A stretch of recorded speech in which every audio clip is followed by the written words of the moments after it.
ये कहानी है बहुत समय पहले की, चमनपुर गांव की, जहां एक छोले भटूरे वाला रामू हुआ करता था। उसका ठेला 10 साल पुराना था और पूरे गांव को स्वादिष्ट छोले भटूरे खिलाता था, लेकिन वह थोड़ा लालची और गुस्सैल भी था। तभी दूसरे गांव से बनवारी और उसकी पत्नी विमला वहां आते हैं और आते ही छोले भटूरे का ठेला लगा देते हैं। देखते ही देखते उनका ठेला मशहूर हो जाता है और रामू का ठेला बिल्कुल सुनसान पड़ जाता है। आगे क्या होगा, आइए जानते हैं। आहा, मेरे प्यारे पतीले, आज फिर से हम चमनपुर वालों की किस्मत और भूख दोनों चमकाएंगे। तेरी चमक देखकर तो सूरज को भी चश्मा लगाना पड़ जाए। तभी पड़ोसी राजू वहाँ से गुजरता है और हवा में लंबी सांस खींचता है।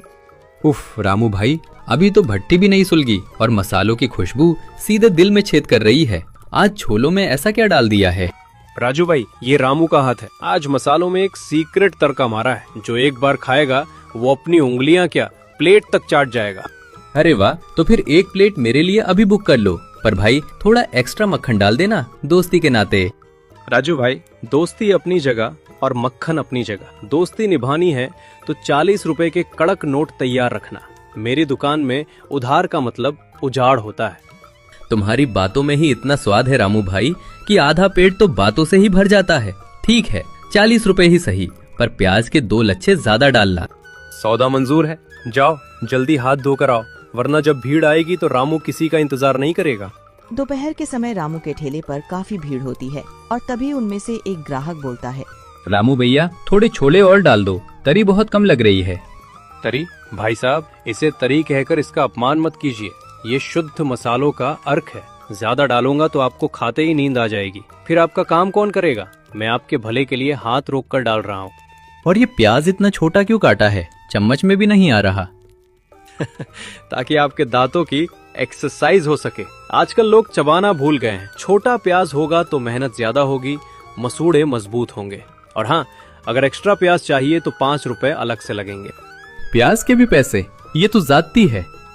इसे ज्यादती नहीं, अनियन सर्विस टैक्स कहते हैं। इसे काटते वक्त जो मेरी आंखों से आंसू गिरे हैं, ये उसकी कीमत है भाई साहब। तभी पीछे खड़े हुए मुखिया गजेंद्र, क्यों रामू, आज के सबको मैनेजमेंट का पाठ पढ़ा रहे हो?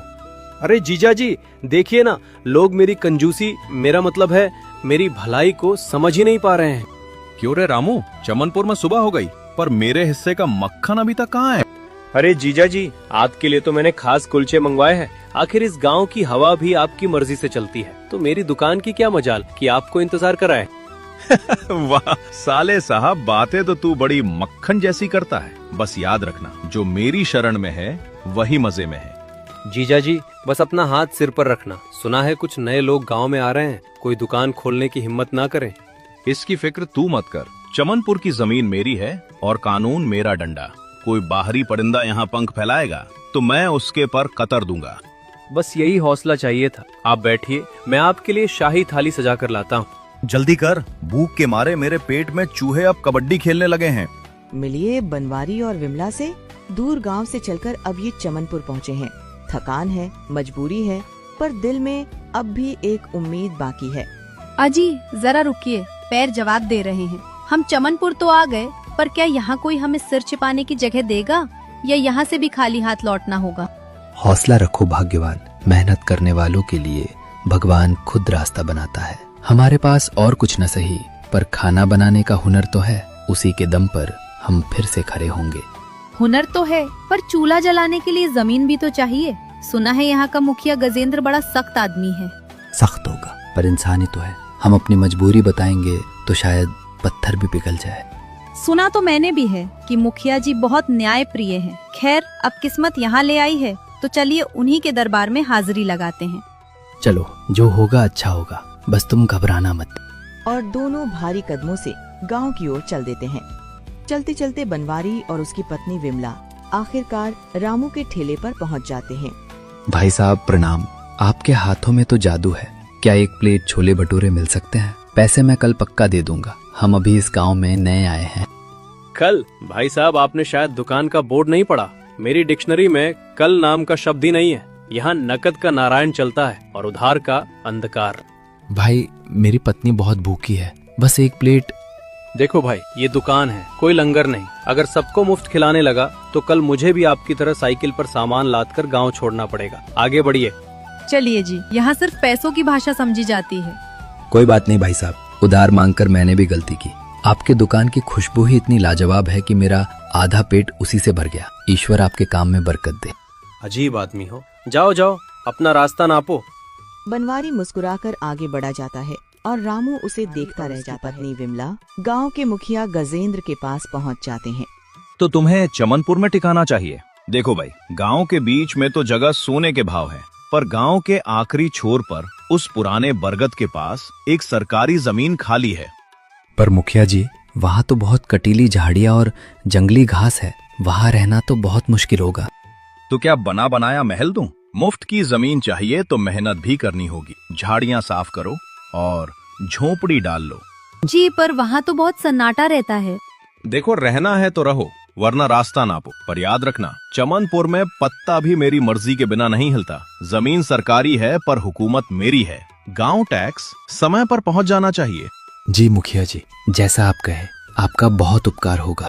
जाओ, देखते हैं उस बंजर जमीन पर तुम लोग क्या चमन खिलाते हो। बनवारी और विमला वहाँ से निकल जाते हैं और गजेंद्र कुटिलता से मुस्कुराता है। अगले दिन बनवारी और विमला मिलकर छोले भटूरे का एक नया ठेला खोल लेते हैं। अजी सुनते हो, मैंने इसमें सौंफ और सूखी मेथी का खास तड़का लगाया है। अब देखिए इस बंजर कोने में कैसे खुशबू का मेला लगता है। और मेरा कमाल तो देखो, मैंने भटूरों को इतना हल्का बनाया है कि ये गुब्बारे की तरह फूल रहे हैं। हम इनका नाम रखेंगे चमनपुर के हवाई भटूरे। इतने हल्के कि हवा चले तो उड़ जाएं। तभी एक राहगीर वहाँ से गुजरता है और खुशबू सूंघकर ठिठक जाता है। अरे भाई, ये कैसी अद्भुत महक है। रामू की दुकान की खुशबू तो इसके आगे कुछ भी नहीं। क्या मुझे एक प्लेट मिलेगी? जरूर भाई साहब, आइए चमनपुर के सबसे हल्के भटूरे चखिए। राहगीर पहला निवाला खाते ही झूम उठता है। ओहो वाह, क्या स्वाद है। ये भटूरा तो मुंह में जाते ही मक्खन की तरह पिघल गया। भाई तुम तो स्वाद के जादूगर निकले। राहगीर की बात सुनकर 2-4 लोग और रुक जाते हैं। देखते ही देखते बनवारी की छोटी सी दुकान जुटने लगती है। दूसरी तरफ रामू अपने ठेले पर अकेला खड़ा है, एक भी ग्राहक नहीं है। तभी पास से गुजरते गांव के चाचा को वह रोक लेता है। अरे ओ चचा, किधर भागे जा रहे हो? आज रामू का दिल दरिया हो गया है। भटूरे के साथ मिर्च और एक्स्ट्रा तरी दोनों मुफ्त। रहने दो रामू बेटा, तुम्हारी तरी तो सोने के भाव मिलती है। बनवारी भाई के यहाँ तो छोले के साथ प्यार मिलता है, और वो प्याज के लच्छे वो तो गिनती भी नहीं करते। अरे वो मुफ्त प्याज खिलाकर गांव को कंगाल कर देगा। प्याज से पेट नहीं भरता चचा। इधर आओ, आज मैं तुम्हें अपना रॉकेट भटूरा खिलाऊंगा। रामू भाई, अब तुम्हारा रॉकेट फुस हो चुका है। बनवारी के हवाई भटूरे खाकर लोग सच में हवा में उड़ रहे हैं। तुम मक्खियां गिनो, मैं चला छोले खाने। सबके सब धोखेबाज हैं। कल तक मेरी तारीफ करते थे, आज उस नए के पीछे हो लिए। हद तो तब हो गई जब गांव का कुत्ता भी उधर ही पूंछ हिलाते हुए जा रहा है। ये प्यार और मुफ्त प्याज का धंधा ज्यादा दिन नहीं चलेगा। जीजा जी को बताना ही पड़ेगा कि गांव में स्वाद का तख्ता पलट हो गया है। अब तो डंडा ही चलेगा। रामू गुस्से में मुखिया के घर की तरफ भागता है। अगले ही पल गजेंद्र और रामू इंस्पेक्टर को लेकर बनवारी के ठेले पर पहुंच जाते हैं। दरोगा जी, देखिए इस मुजरिम को। सरकारी जमीन पर बिना खुशबू लाइसेंस के दुकान चला रहा है। इसके छोलों की महक से गांव का वायु प्रदूषण बढ़ गया है। संगीन मामला है। क्यों रे बनवारी, क्या सफाई है तुम्हारी? कानून के लंबे हाथ अब तुम्हारे भटूरों तक पहुंचने वाले हैं। साहब, सफाई तो मैं बाद में दूंगा, पहले ये इन्वेस्टिगेशन प्लेट चख लीजिए। बिना सबूत चखे आप किसी को गुनहगार कैसे कह सकते हैं? बात तो कायदे की है। लाओ भाई, पेश करो